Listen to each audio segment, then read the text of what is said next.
Hi, welcome to another video where we build agentic SaaS applications. So in this one, we are going to see how we can influence the creation of user memories. So last video, we saw how an agentic application can auto capture structured entities like name, hobbies, interests, etc.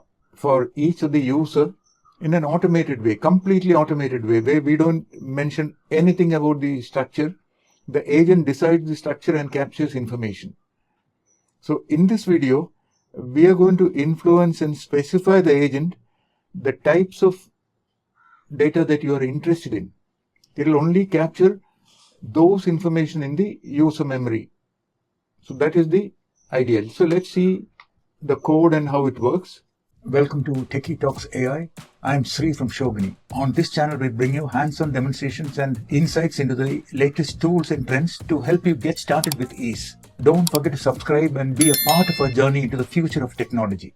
So I'm running it using my shell script, which will launch the Python environment. And this is the path to the script.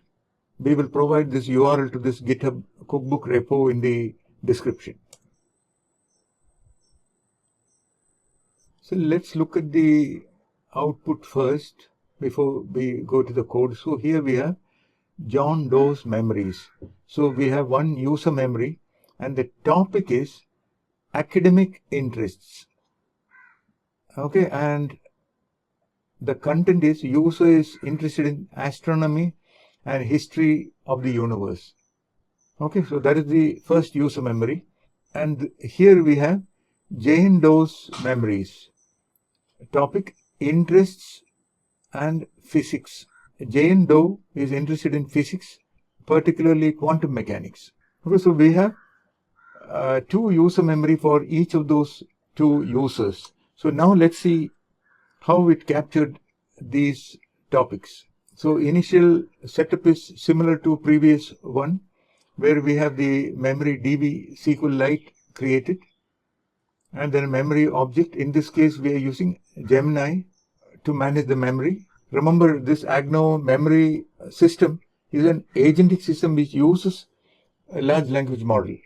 So this is the important thing. So here we are giving memory capture information.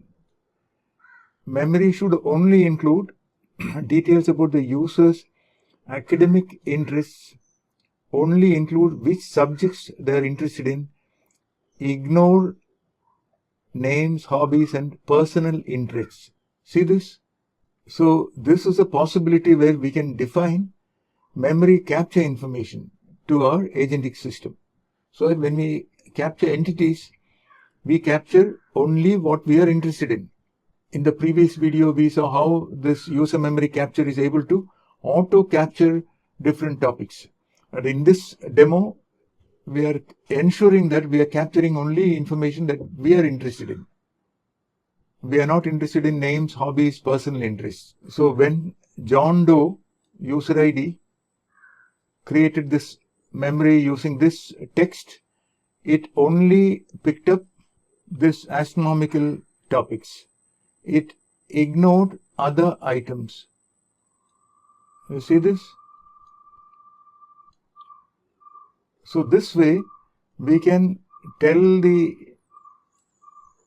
user memory creation what we are interested in. And in case of Jane Doe, we are providing a conversation chat history. And from there, it picked up quantum mechanics. It didn't pick up chess and other personal interests. Okay. Based on our instruction, it picked up the correct information that we are interested in. So that is this short demo about. And remember, these short demos will come handy when you build your own agentic SaaS application. Please give your valuable comments and remember to like, share and subscribe. See you in the next video. Bye-bye.